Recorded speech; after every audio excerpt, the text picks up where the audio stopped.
آپ کا جو نقطہ نظر ہے وہ بڑا اہم ہوتا ہے، اس کا اظہار آپ کرتے ہیں مختلف مدارس میں۔ میں اس مختصر تعارف کے بعد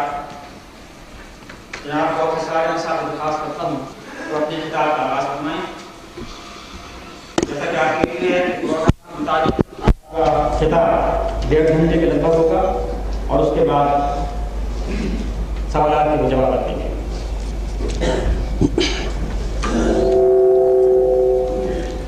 نحمده ونصلي على رسوله الكريم اما بعد فاعوذ بالله من الشيطان الرجيم بسم الله الرحمن الرحيم ان الحكم الا لله وقال تبارك وتعالى ولم يكن له شريك في الملك وقال عز وجل ولا يشرك في حكمه احدا وقال جل وعلا واذ قال ربك للملائكه اني جاعل في الارض خليفه وقال عز وجل يا ايها الذين امنوا لا تقدموا بين يدي الله ورسوله واتقوا الله وقال جل وعلا يا أيها الذين آمنوا أطيعوا الله وأطيعوا الرسول وأولي الأمر منكم فإن تنازعتم في شيء فردوه إلى الله والرسول إن كنتم تؤمنون بالله واليوم الآخر ذلك خير وأحسن تأويلا صدق الله العظيم رب اشرح لي صدري ويسر لي امري واحلل عقدة من لساني يفقهوا قولي اللهم ربنا الهمنا رشدنا واعذنا من شرور انفسنا اللهم ارنا الحق حقا وارزقنا اتباعه وارنا الباطل باطلا وارزقنا اجتنابه آمین یا رب العالمین۔ محترم اور مکرم حضرات مستفسرین، معزز حاضرین اور محترم خواتین، آج بھی میں سب سے پہلے ان حضرات کا شکریہ ادا کرنا اپنا فرض سمجھتا ہوں جنہوں نے ہماری اس محفل میں مستفسرین کی حیثیت سے شرکت قبول فرمائی، اس لیے کہ جیسے میں پہلے بھی کہتا رہا ہوں، اس کے لیے یقیناً ایثار نفس کی ضرورت تھی۔ یہ سب حضرات علم اور فضل اور شہرت کے جس مقام پر ہیں، ظاہر بات ہے کہ ان کا مرتبہ تو یہ ہے کہ وہ یہاں ہوں اور درس دیں، لیکن یہ کہ آج انہوں نے ہماری دعوت پر اگر یہ پوزیشن قبول کی ہے تو ہم پر واجب ہے کہ ہم ان کا شکریہ ادا کریں۔ اسلام کا سیاسی نظام اور بالخصوص اس میں انسانی حریت کا کیا مقام ہے، اس موضوع پر میں یہ سمجھتا ہوں کہ اس صدی کے دوران کافی کام ہوا۔ علامہ اقبال مرحوم نے فکری بنیادیں استوار کی، اور پھر میں یہاں تذکرہ کرنا چاہوں گا مولانا سید ابو الاعلیٰ مودودی کا، جن سے بہت سے معاملات میں مجھے اختلاف ہے، لیکن یہ کہ اس پہلو سے میں اعتراف کرتا ہوں کہ اسلام کی پولیٹیکل تھیوری اور نظریہ ریاست، اس کے ضمن میں میں سمجھتا ہوں کہ انہوں نے بہت وقی اور قابل قدر کام کیا۔ لیکن یہ کہ پچھلے کچھ عرصے کے دوران ہمارے ملک میں کچھ ایسے حالات رہے ہیں کہ جس میں اس موضوع سے متعلق بہت کنفیوژن پیدا ہوا ہے۔ بعض ایسے مسائل کو اس انداز میں سامنے لایا گیا کہ جس سے اسلام کے نظریہ سیاسی کے بارے میں بہت سے اشکالات اور بہت سے شبہات اور بہت سی ذہنی الجھنوں نے جنم لیا ہے۔ اس پہلو سے میں یہ سمجھتا ہوں کہ بعض چیزیں کہ جو اصول کے درجے کی ہیں، اور میں یہ سمجھتا ہوں کہ ہمارے ہاں پڑھے لکھے لوگ جن کا کچھ دینی اور علمی ذوق ہے وہ ان سے بخوبی واقف ہیں، پھر بھی چونکہ اس زمانے میں ان کے بارے میں ایک ذہنی الجھاؤ پیدا ہوا ہے تو کچھ تھوڑا سا وقت میں لوں گا ان اصولی باتوں کو بھی بیان کرنے میں، اگرچہ مجھے خاص طور پر ان حضرات کے بارے میں یہ گمان ہے اور بہرحال مجمع میں بھی ایسے حضرات موجود ہیں کہ جو شاید اسے اپنی توہین پر محمول کریں کہ یہ الف بیتے ہمیں کیا پڑھائی جا رہی ہے، لیکن چونکہ اس قسم کے مجمع میں عوام بھی ہوتے ہیں اور ان کا اگر ایک ذہنی ریپور قائم نہ رہے تو پھر مجمع کی کیفیت جو ہے وہ صحیح نہیں رہتی، اس لیے مجھے کچھ وہ بنیادی باتیں بھی بیان کرنی پڑیں گی جو میں سمجھتا ہوں کہ اس دور میں بالکل سامنے کی باتیں ہیں۔ البتہ بعض وہ مسائل کے جو اپلائیڈ نوعیت کے ہیں ان کے بارے میں اپنی جو رائے ہے میں آپ حضرات کے سامنے رکھوں گا، اور یہ در حقیقت ایک علمی تبادلہ خیال کے لیے گویا کہ بنیاد بنے گا۔ بعض چیزیں میں نے پچھلے 3 دنوں کے دوران تمہیدی نوعیت کی عرض کی ہیں، ان میں سے 2 باتوں کو مجھے اس وقت پھر دہرانا ہوگا۔ نمبر 1 یہ کہ اسلام میں اصل اہمیت احکام کی ہے، ڈوز اینڈ ڈونٹس، اوامر اور نواہی، شریعت نام اس کا ہے۔ اس لیے کہ ایک تو اخلاقی تعلیمات ہیں، بنیادی اخلاقی تعلیمات، وہ تو پوری نوع انسانی کے مشترک متاع ہیں۔ اصل شے کہ جو دین اسلام کو دوسرے مذاہب سے یا دوسرے نظام ہائے زندگی سے ممیز کرتی ہے وہ احکام ہیں جو دیے گئے ہیں۔ یہ چیزیں فرض ہیں، یہ چیزیں حرام ہیں۔ پھر اس کے بعد ان دونوں کے درمیان گریڈیشن ہے،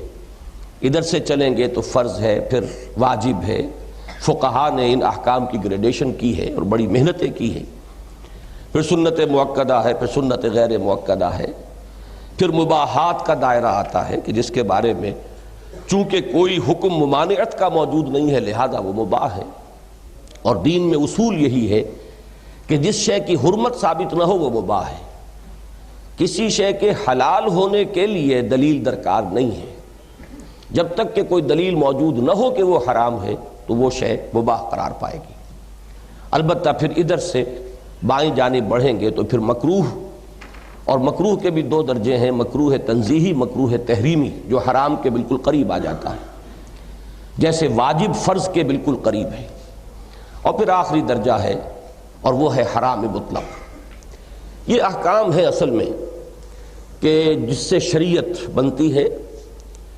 اب ان احکام کی تدوین یا ترتیب نہ تو قرآن مجید میں اس طور سے ہے کہ کہیں سیاسی احکام یکجا کر دیے گئے ہوں جس سے کہ ہم یہ سمجھیں کہ یہ ہے قرآن کی سیاسی تعلیمات، کہیں معاشی احکام کو یکجا بیان کیا گیا ہو جس سے ہم یہ سمجھیں یہ ہے قرآن مجید کے معاشی احکام،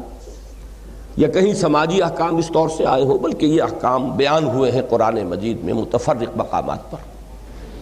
پھر احادیث کے بھی جو مجموعے تیار ہوئے اور فقہ کی جو کتابیں بنی ان میں بھی بہت زیادہ ایمفیسس جو ہے وہ عبادات کے نظام پر ہے، یہ دوسری چیزیں جو ہیں بہت ثانوی درجے میں آئی۔ اس پہلو سے آج جب ہمیں ضرورت محسوس ہوتی ہے کہ اسلام کے نظام حیات کے تصور کو اجاگر کرنے کے لیے ہم مختلف عنوانات کے تحت ایک احکام کو جمع کریں کسی ربط اور ترتیب کے ساتھ، تو یقیناً یہ کام صحیح ہے، اس میں کوئی بنیادی بات غلط نہیں ہے کہ جو احکام قرآن اور سنت کے اندر ہمیں عائلی زندگی سے متعلق ملتے ہیں انہیں ہم مرتب کریں، اور ایک عائلی نظام اسلام کا اس طرح وجود میں آ جائے گا۔ معاشی زندگی سے متعلق جو احکام ہیں ان کے درمیان تدوین اور ترتیب سے اسلام کا معاشی نظام سامنے آئے گا۔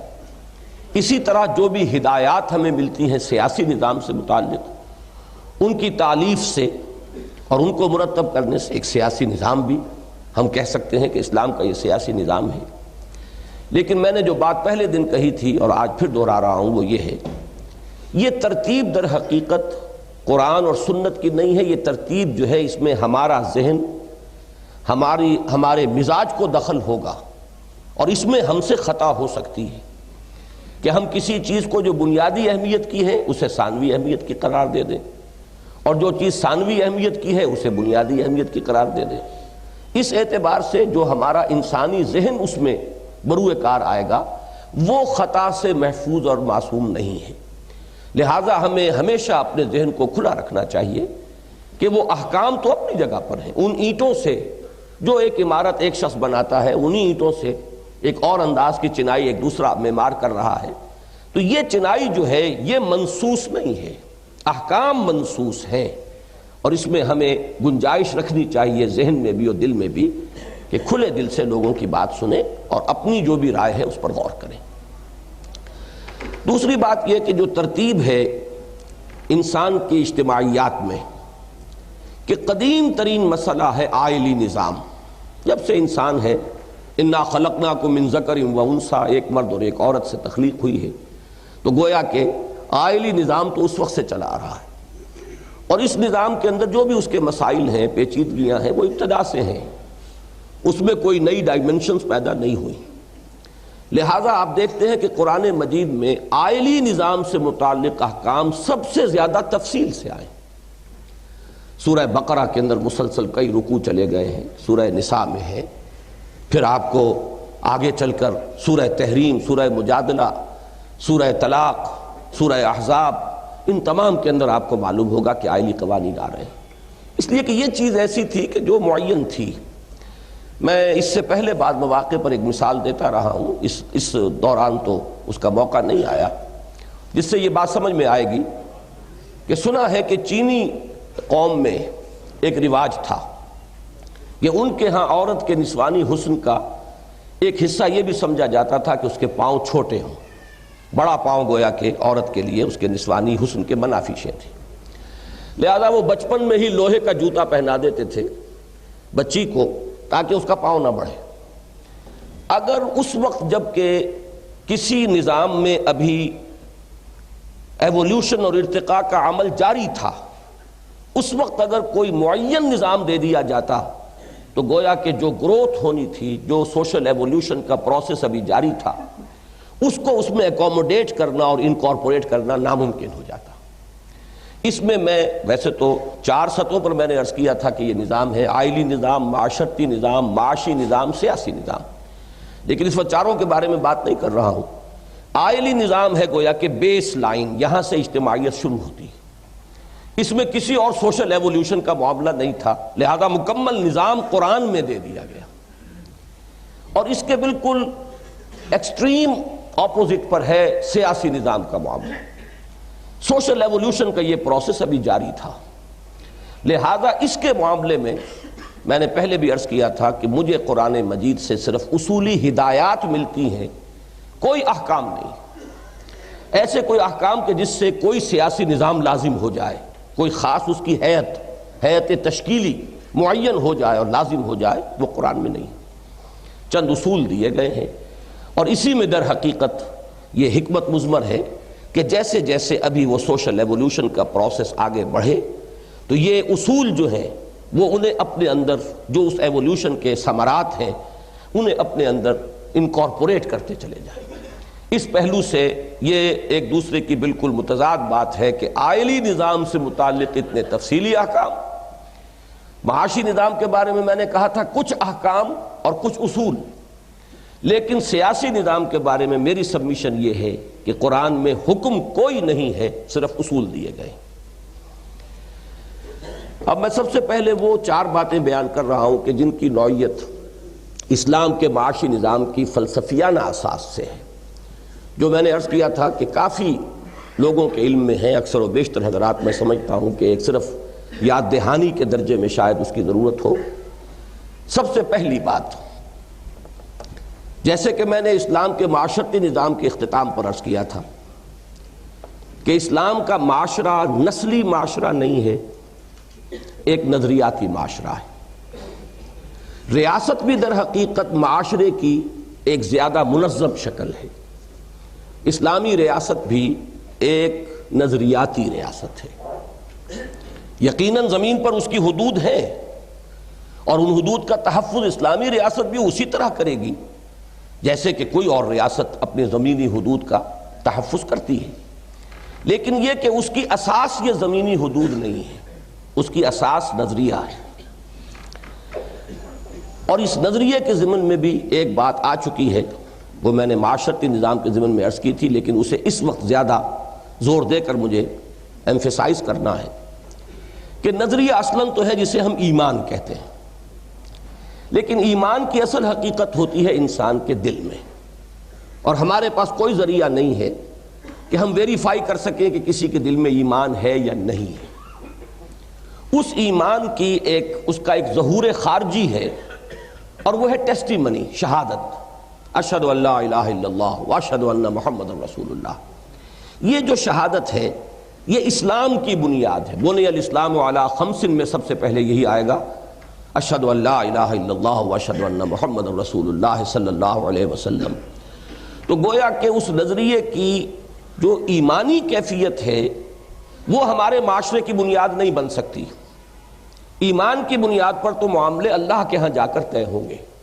اس لیے کہ وہ علیم بذات الصدور ہے، کس کے دل میں کیا تھا اور کیا نہیں تھا وہ جانتا ہے۔ لیکن دنیا میں در حقیقت جو نظام بنتا ہے وہ اسلام کی بنیاد پر بنتا ہے۔ یہی وجہ ہے کہ سورہ حجرات، جس کو کہ میں مسلمانوں کی ملی اور سیاسی زندگی کے ضمن میں جامع ترین صورت سمجھتا ہوں قرآن حکیم کی، 18 آیات پر مشتمل، اسی میں جہاں کے ابتدائی آیات آج ہمارے زیر بحث آئیں گی، اسی سورہ مبارکہ کے آخری حصے میں یہ فرق بیان کر دیا گیا، ایمان اور ہے، اسلام اور ہے۔ قالت الاعراب آمنا قل لم تؤمنوا ولکن قولوا اسلمنا۔ یہ بدو کہتے ہیں ہم ایمان لے آئے، نبی ان سے کہہ دیجئے صلی اللہ علیہ وسلم تم ایمان نہیں لائے ہو، یوں کہو کہ ہم اسلام لے آئے یا ہم نے اطاعت قبول کر لی۔ ولما يدخل الایمان فی قلوبکم، ابھی تک ایمان تمہارے دلوں میں داخل نہیں ہوا ہے۔ تو یہ بالکل دو کیٹیگریز علیحدہ ہیں۔ ایک شخص چند شرائط ہیں ان کو پورا کر دیتا ہے تو وہ مسلمان مانا جائے گا۔ اب اس کے دل میں کیا ہے؟ ہو سکتا ہے وہ کوئی جاسوس ہو اور اس نے یہ لبادہ اوڑھا ہو، جب تک آپ اس کو ثابت نہیں کر سکتے اس پر جرم، اسے مسلمان مانیں گے آپ؟ اور آپ کے علم میں ہے کہ بعض سرحدی قصبات میں تو ایسا بھی ہوا ہے کہ کوئی ہندو کسی مسجد میں امامت کرتا رہا ہے طویل عرصے تک، اور وہ وہاں پر جاسوس کی حیثیت سے مقیم رہا۔ ظاہر بات ہے وہ ساری قانونی ریکوائرمنٹس پوری کر کے آیا ہوگا، خطرہ بھی کرا کے آیا ہوگا، اور وہ کچھ نہ کچھ قرآن پڑھ کر اور دین کے مسائل سیکھ کر آیا ہوگا۔ بہرحال دنیا کا نظام جو ہے یہ ہماری ایک کمی ہے، مجبوری ہے کہ ہم چونکہ دلوں میں نہیں جھانک سکتے، لہذا ہمیں اس وربل ٹیسٹیمنی پر اعتماد کرنا پڑتا ہے۔ تو اسلامی ریاست کی بنیاد اسلام ہے، اس کو نوٹ کر لیجئے۔ اگرچہ اصولاً ایمان ہے لیکن واقعتاً اسلام ہے۔ یہ جو معاملہ میں عرض کر رہا ہوں اس کے ضمن میں ایک اور تاریخی حقیقت ذہن میں رکھیے۔ اگرچہ ایک اسلامی ریاست جو خلافت راشدہ میں قائم ہوئی تھی، جو ہماری آئیڈیل اسلامک سٹیٹ ہے، اس کے بعد بھی تقریباً 90 برس ایک کم سے کم وحدت ریاست برقرار رہی۔ بنو امیہ کے دور تک ایک ہی ریاست تھی، ایک ہی ملک تھا، ایک ہی نظام تھا۔ اس کے بعد جو ہے دو حصوں میں تقسیم ہو گئی اسلامی ریاست۔ یہاں heart of the Islamic world میں بنو عباس کی حکومت ہوئی، لیکن یہ کہ ہسپانیہ میں بنو امیہ کی حکومت جاری رہی، یا دو حکومتیں وجود میں آ گئی، اور اس کے بعد پھر حصے بکھرے ہوتے چلے گئے۔